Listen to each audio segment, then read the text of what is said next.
Hi, I'm Kevin Reynolds, director, and I'm fortunate enough to be here today to talk with Ridley Scott about his little gem of a picture, The Duellists, which I first saw in 1978 when I was a kid, just starting to make films myself. And little did I realize that some 24 years later I'd be here talking with Ridley about a film that profoundly affected me and had an enormous influence on me as a young filmmaker. The Duelist is a film that I would say probably 98% of the movie-going public has never had the opportunity to see, but it's magnificent. And to be able to sit here with a master filmmaker like Ridley and discuss what went into the picture and what some of his motivations were, and talk about it from a technical standpoint and as a filmmaker is just a real pleasure for me. And I hope those of you that are interested in such things will enjoy it as well. So without further ado, here's Ridley Scott.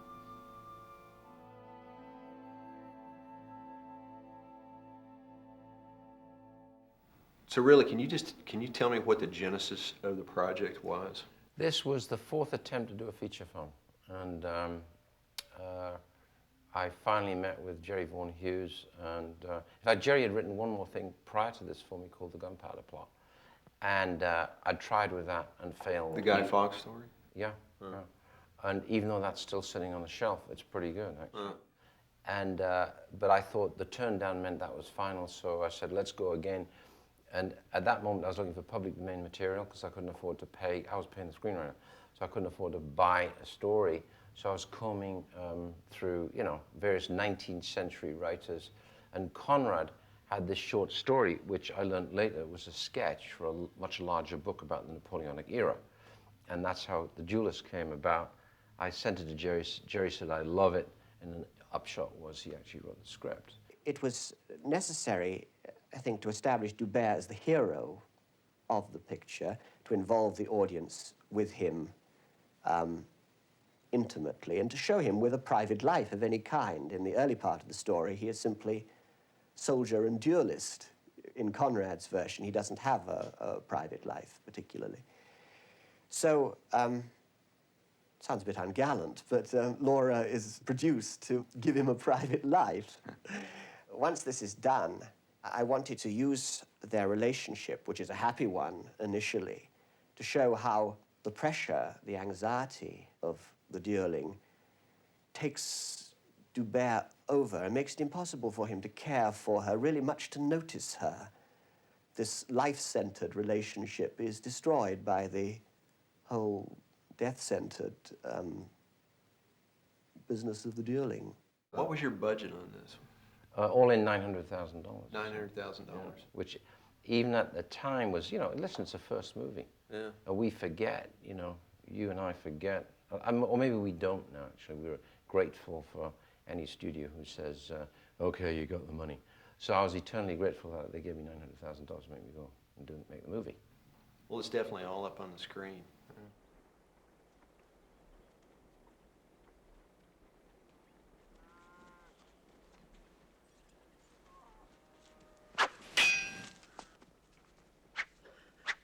I'm assuming in this scene here, this first sword fight, that beautiful structure in the background that's up on blocks almost, Yeah. that's an existing structure. You Oh, yeah. guys didn't build that. There's nothing built in this film because I couldn't afford it. But in fact, this interesting is the first day of principal photography. The guy he's fighting, I think, is Alec Guinness's son. Wow. And Harvey said, I don't want buttons on these swords, you can see them. I said, okay, it's pretty dangerous. And Harvey had only learned to handle a sword for the last 2 weeks. So the special effects guy came up with a great idea saying, I've got it, 2 car aerials. So these are car aerials. Really? Yeah. And Brilliant. what you forget is that when he lunges, they've already slightly bent the aerial. So he actually went la and nearly ran his opponent through. That's great. And Bill Hobbs was your fight arranger. Yeah. Did you use Bill? I used Bill Hobbs on Count of Monte Cristo. Yeah, brilliant. He's great. Well, the great thing about the sword organizer, the ranger, it is kind of choreography, right? Yes.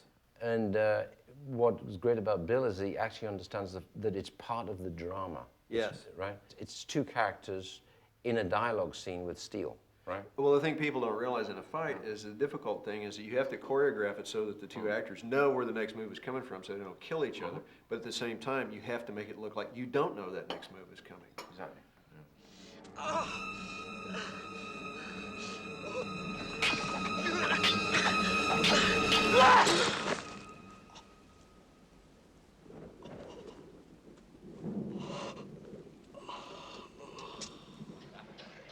Gentlemen, General Sayal. In this scene, you get your first taste of this beautiful interior lighting, which to me is just the hallmark of this picture. Because when I first saw this film, I was very young. I saw it in Austin, Texas, and I was so taken by just the beauty of these interiors. How you let the dark side just fall off more. In most pictures I'd seen up to that point, they were all filled in, but they just let it fall off, and it was so beautifully natural. Well, Frank Tidy. Frank Tidy. Was that Frank or was that you? No, a bit of each. Frank and I had done probably at least, of all the commercials I'd done, probably done at least 200 commercials together.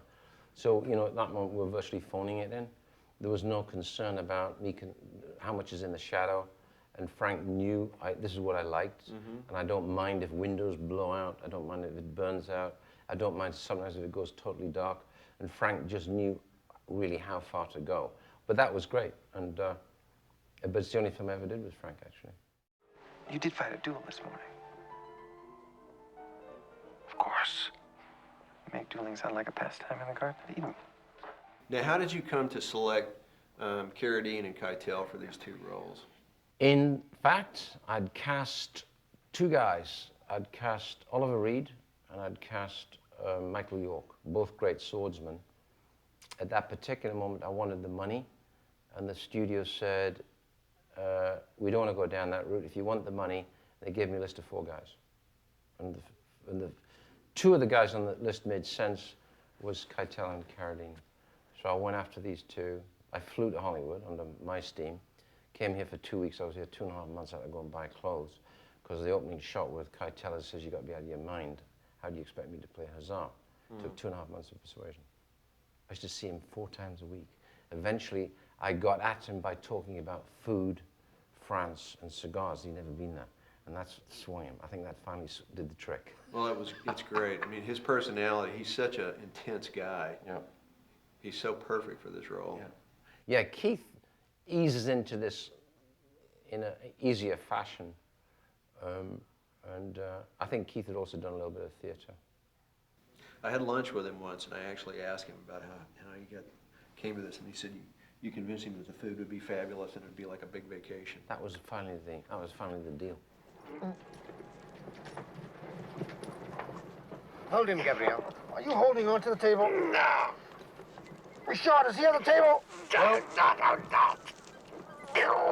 Ah, gotcha.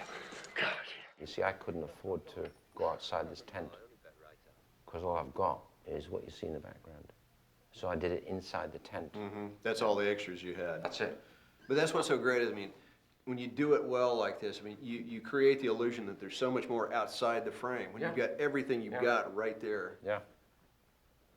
And you know, you could have started saying outside, I got to see the camp, I got to see the people, I got to see the kitchens, then I come inside, and you know what? All that would end up in the editing room floor. It's finally knowing what that is, isn't it? It is. Yeah. In a picture that I think is just full of stunning, ravishing images, I think this shot is probably my favorite. Yeah. This is just magnificent. What time of day was this done? This is about, you're losing the light here around 4 o'clock, so this is about 3 o'clock in the afternoon, and I've got to do the master. What happened here, on the first take, Harvey couldn't control the horse, galloped straight through the shot, and leapt from the horse, cursing and swearing and shouting at everybody in general. And meanwhile, the light was dropping, and I had to get him out again. So this was successful. That's why we stopped him short, so there's somebody there catching the horse, because Harvey couldn't stop the horse. Right behind the camera? Exactly. And then I thought it was so beautiful, I thought, why not let this play? So the fact that I was losing the light dictated how I'd handle the whole scene, which is really, this keyed into the idea of why don't I use the idea of paintings as it's chapters. fabulous. Is there a grad in the top of this? Yeah, oh yeah, it was grading. And, no silks though, I used Tiffin filters, right? Which are very little diffusion. They just do something to the blacks. Yeah. Yeah.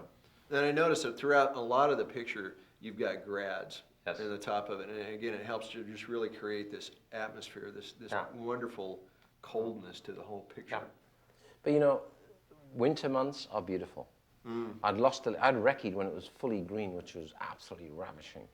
And as I got there, because it took so long to get the money, all the leaves had gone. So I'd arrive in the kitchen and say, what happened? But you know, I gradually realized it was an advantage because it was so beautiful. And because it was the opposite of what I'd wanted, which was lush beauty, it somehow makes it more austere. And therefore, I don't know, it just works better.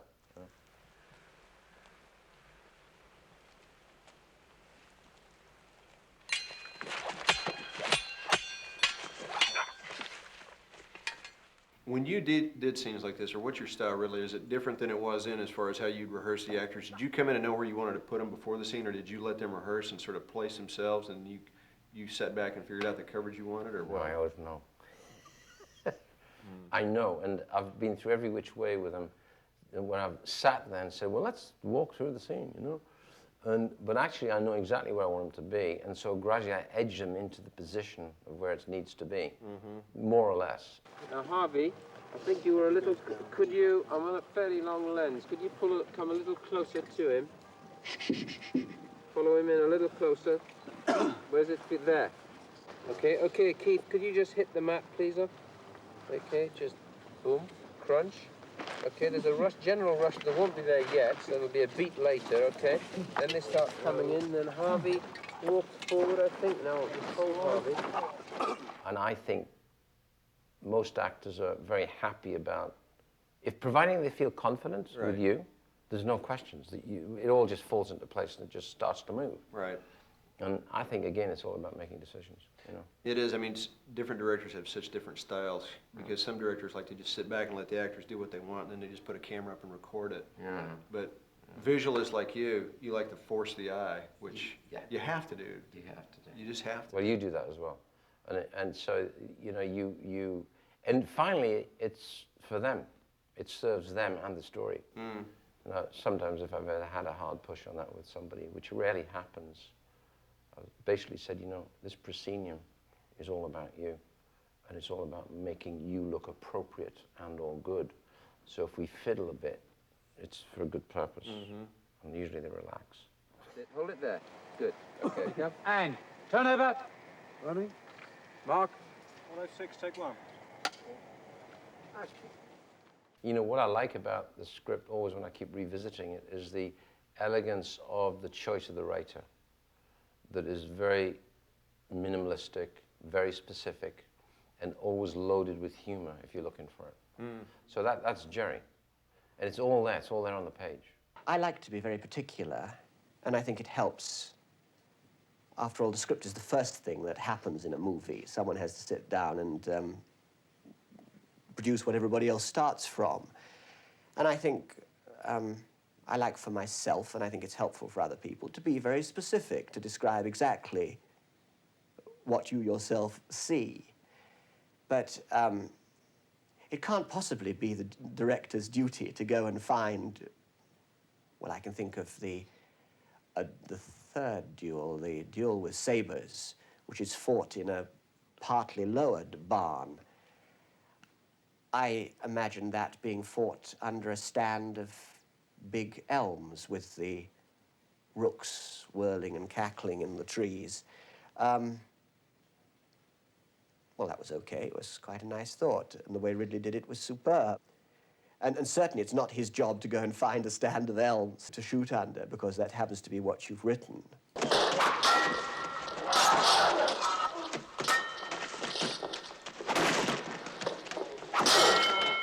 This exhaustion that these guys manifest in the scene, which makes it work so great, did they have to create that, or was that real? It was real because I did one long take. I did 2 masters in a row, so they're absolutely bugging. And then turned around and said, right, quick, you keep going. And the key was to start in the middle of it, not start with the beginning. Yeah. I decided that this is in progress. So in other words, you can already start with the blood and the sweat. I didn't push them. They decided and said, no, we're going to do it with the real blades, which of course are blunted. but that épée, or whatever it is, the point, even, you know, you can't use the button because you can see it, okay? Yeah. And so the point ground off would go through you quite easily, and you wouldn't even know it had happened. Literally, when you pulled it out, you'd probably then go, oh, it's like a razor blade cut. It hurts about 5 minutes later. And they're very dangerous pieces of steel. And the sabers were full-weight sabers, which even with a blunted edge, you know, would still give you a nasty wound. But they went through the whole process of four sword duels with them, because it really does. It affects your performance. As soon as you put a fiber blade on, as opposed to, you know, a 2-second swing, with a fiber blade takes a quarter of a second, you know what I mean? And it affects the weight, the manner, everything. And the attitude. And the attitude, yeah.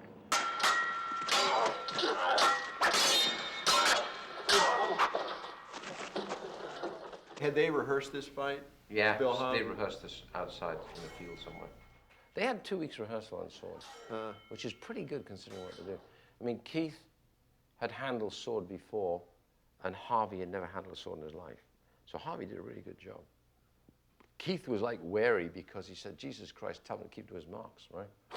And so Harvey didn't strike me as a guy who's good at keeping to his yeah, marks. you know, screw the marks, wimp, Yeah. right?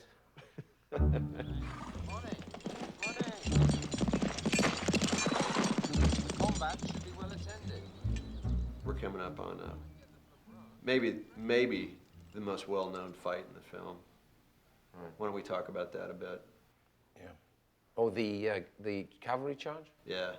In that sequence, the charging each other through the forest, I mean, the setting is so wonderful. And the mist and all. Was the mist there, or did you accentuate that with smoke? You put it all in? Yeah. I was a smoke demon. Although at that time in the morning, we got the wrong map, and of course it was the crucial day. I got to get out of there, and I ended up on the south bank of the Dordogne, and it was total blocked out white mist. It was beautiful, and I suddenly heard a car horn, and we started shouting at each other in the fog, saying, "Where are you?" And he said, "Well, can't tell where I am because I can't see." And so I lost about an hour that way before I realized the unit was on that side of the river and I was on this side. So then I had to do a 2-mile deviation to find them. And you still had to shoot the entire scene in that one day. Had to. Oh, yeah.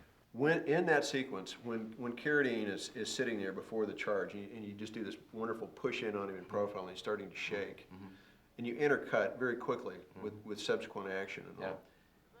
Flashback. Was that the flashbacks? Was that a design on your part, or was that something you discovered in post? Editing. In editing. Because I cut it straight and then looked at it and thought, I don't think it's enough, because it's critical that we believe that Carradine may believe he may die. And therefore, all I had was to have his light flashing before him. So we just tried the little inserts. And at the time, I had a bit of an argument with various people saying, but this is not really the style of the movie. We're suddenly disturbing the audience at that moment away from what seems to be the style, and saying, well, that's the whole point. So I decided that that's what I wanted, and I left it at that. I think it works. Oh, it's fantastic. It just builds such tension from what would otherwise be a very static shot, as you say, where you're just pushing in on him as he begins to shake. And actually, the first experience was, I put it together, and of course, as an inexperienced filmmaker, I wanted everything in it. And it was far too long and drawn out. And that moment was pre-score. So we looked at it without any temp, which is, I think, always dangerous. Some editors say, no, you should look at it dry, okay? I don't agree. I think you've got to look at it with whatever you need and to make it work, you know? Because otherwise you can discard a lot of material if you're looking at it dry that you may have been able to use. So I nibbled a bit. Actually, I was fairly courageous, nibbled a bit, didn't panic, said, let's get the music on. Because a couple of people were saying, my God, what are we going to do? It's so slow. And I said, get the music on, icy calm, right? And we got a temp score, and it suddenly started to take on its own momentum. It's so easy suddenly to have an accident. We had an accident on the last day of shooting, didn't we? What was that? Keith was thrown by his horse. We were doing some pickups on the cavalry duel, and the horse just, for whatever reason, decided to throw him literally into a tree. So he ended up in hospital on the last day in France. And you suddenly realize how quick, boom, like that, end of movie, you know? And we'd gone through 9 weeks with them, with Blaze, and whistling past each other like that, with hardly a bruise. And suddenly on the last day, he's wiped out against a tree. I mean, you know.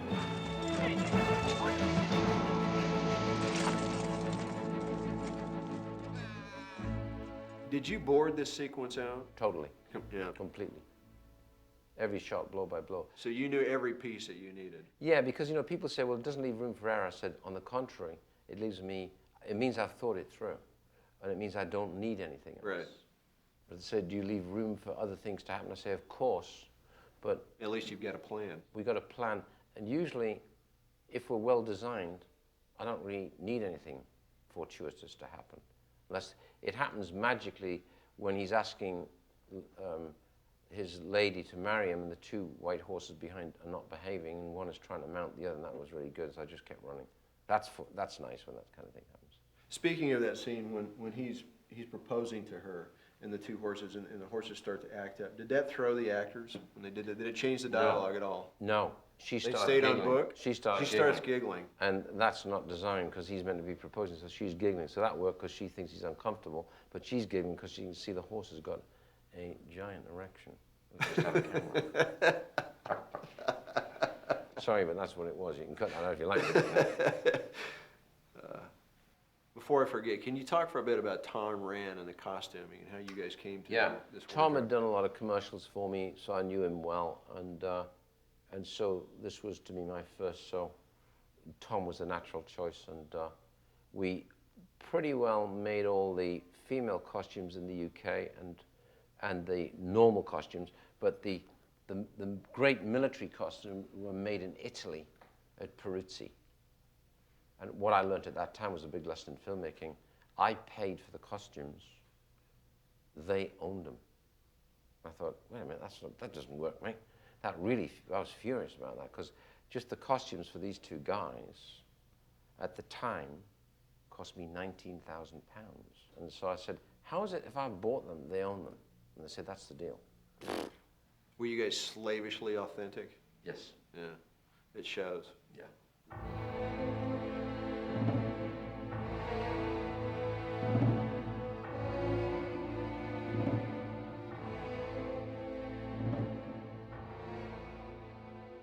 I want to talk about the final duel. Okay. That wonderful setting, the final duel, that castle. Now, where was that? That was, again, in the outskirts of Salah. And I'd gone down a country road one day looking, because I thought it would be in a forest. And you know how you keep going down the road and down the road, and the road doesn't end? And then the road ended, and right at the end of it was the ruin. So you had gone ahead of time and seen how the light was hitting, and you knew when you wanted to set up for these? I used to go and sit there. I'd sit there and cigar and just sit and watch.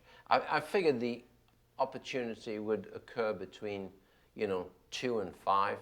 So I'd pace the ground, keep going round and round, and then say, okay, that there, that there, that there, and then I'd hit the storyboard and I'd put a clock on it.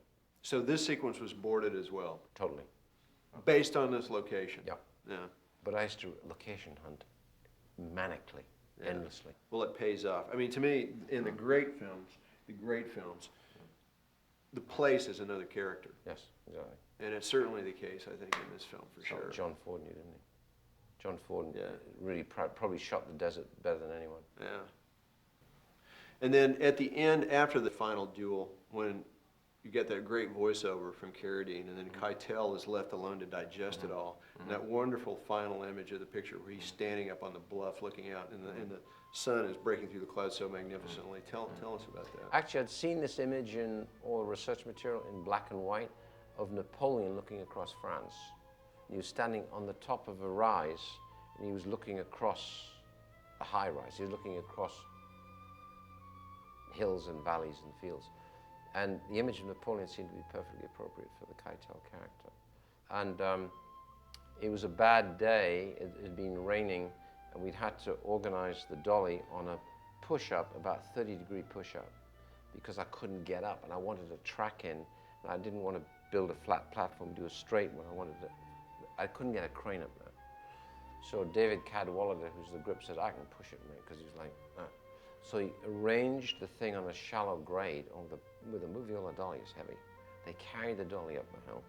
They put it on there, and somebody on the top said, you know what, I think the sun's going to come out. So I said, get Harvey, stand him on the edge. And then it discovered Harvey gets vertigo. So Harvey said, I'm not standing on the edge. So this argument, I can see that the sun is going to happen.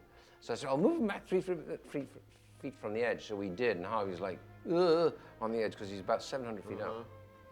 And we action, track up, and this is the great thing about operating as well, because you can adjust and move and adjust all the time and whisper, crane up a little bit, slower, faster, you know.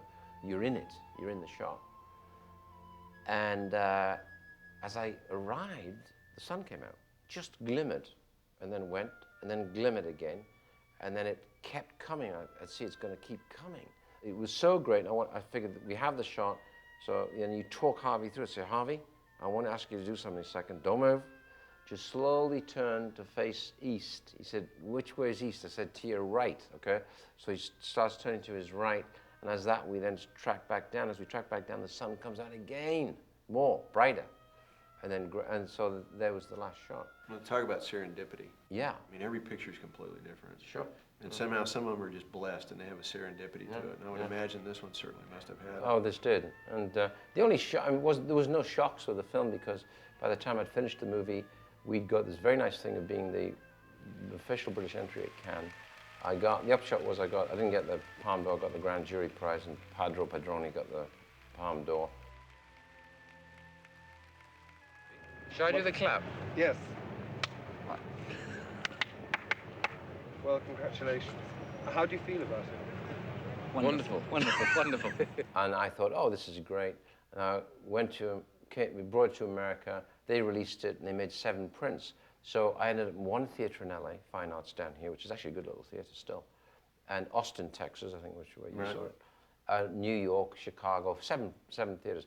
And I never complained. I thought, oh, that's good. But the thing that it really did here, which was puzzling, because they both didn't understand how to sell it, but it opened the gate for me in a big way.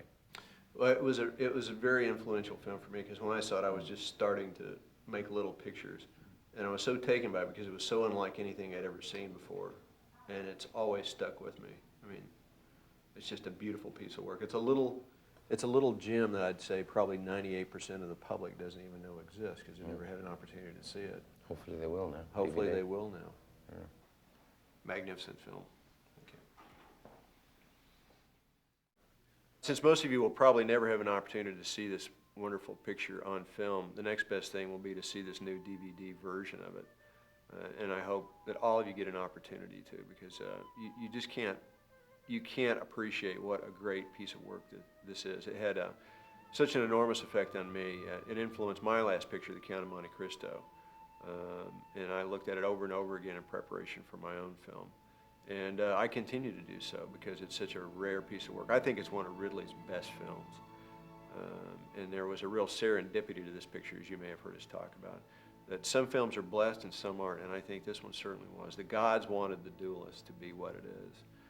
And I hope you guys like it as much as I do.